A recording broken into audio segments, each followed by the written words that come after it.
Pessoal, agora a gente vai entrar numa conversa que é bem bacana, que é realmente como é que a gente mede reputação. Porque você perguntar para alguém assim, qual é a reputação dessa empresa, é boa, é ruim? Sobre o ponto de vista de gestão de comunicação, não tem muito o que fazer com essa informação. Então a gente vai mostrar, a partir de agora, metodologias de como que eu consigo, de alguma maneira, gerir, né, a reputação de uma empresa. Isto é muito importante. Para eu gerir a reputação de uma empresa, eu preciso pesquisar. Eu preciso ir lá e perguntar se a reputação é uma coisa que vem de fora para dentro, como a gente acabou de falar, isso significa o quê? Que eu tenho que perguntar para as pessoas lá fora qual é a minha reputação. Né? E aí começam alguns desafios. Né? O primeiro delas é o seguinte, se eu chegar ao mercado e perguntar assim, a empresa A tem uma boa reputação? E ela falar sim ou não, eu não vou poder fazer nada com essa informação. Né? Então, o grande desafio que o mercado teve foi definir, né, quais são os itens que compõem uma coisa chamada reputação. Né? Isso é feito por meio de estudos de mercado, acadêmicos, de pesquisas, de estatística. Eu não vou entrar em detalhes sobre isso. Mas hoje já existe um dos consensos no mundo todo, é que existe uma metodologia para pesquisar o quê? Para pesquisar o que é reputação. Eu tenho que fazer uma pesquisa, que eu faço uma série de perguntas para o meu público, e por meio dessas perguntas eu chego a um número. E esse número vai falar se você tem uma reputação boa ou ruim. Tá? Isto é uma metodologia.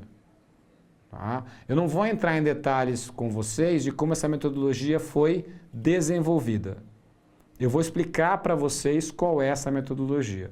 E aí vocês podem fazer uma pergunta que é, por que você escolheu essa metodologia? Porque é a metodologia mais usada no mundo para se medir a reputação. Né?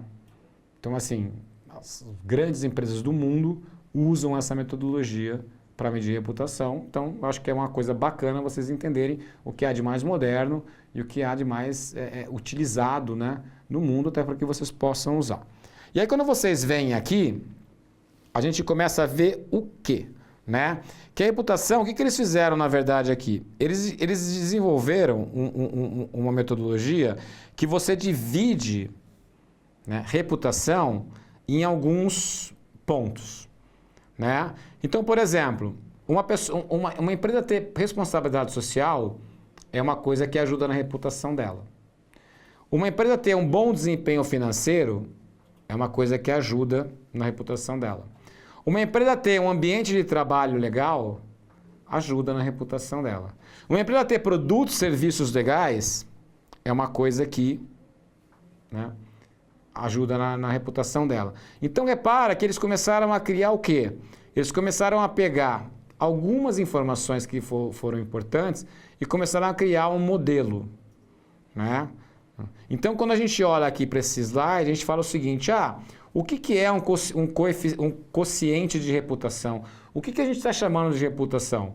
A gente está chamando de reputação a empresa ter uma boa responsabilidade social, um bom desempenho financeiro, um bom ambiente de trabalho, uma boa visão e liderança, bons produtos e serviços. Então você começa a ver que o mercado começou a perceber o seguinte, eu preciso juntar um monte de informação e esse monte de informação vira uma coisa chamada reputação. Não é? Então é uma coisa um pouco mais complexa do que a gente imagina, né? A gente nunca vai chegar lá e perguntar o que é reputação. A gente vai fazer um monte de perguntas sobre um monte de coisa e aí a gente faz uma conta e chega nisso. E aí a gente tem que tomar cuidado com uma coisa só. Vocês devem lembrar que eu falei que a comunicação empresarial, ela leva em consideração todos os públicos. Então eu não posso perguntar só para um público. Eu tenho que perguntar para quem? Para todos os públicos.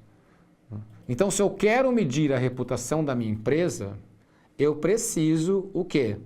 Eu preciso perguntar para todos os públicos que fazem parte do meu sistema de comunicação da empresa. Lembra que a gente falou? Vai lá e escolhe os stakeholders, escolhe os públicos de interesse. Aí todos aqueles que foram escolhidos, eu tenho que fazer o quê?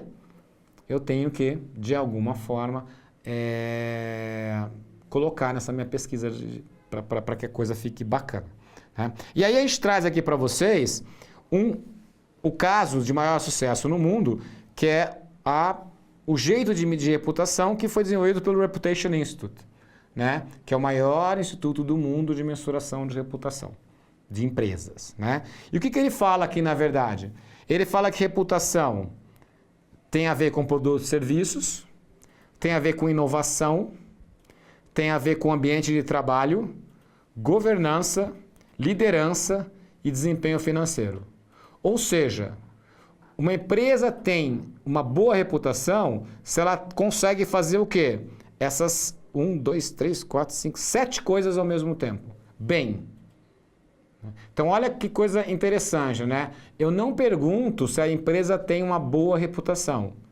Eu pergunto se ela tem bons serviços, eu pergunto se ela é inovadora, eu pergunto se ela tem um bom ambiente de trabalho, eu pergunto se ela tem governança, eu pergunto se ela tem cidadania, eu pergunto se ela tem liderança e eu pergunto se ela tem desempenho financeiro.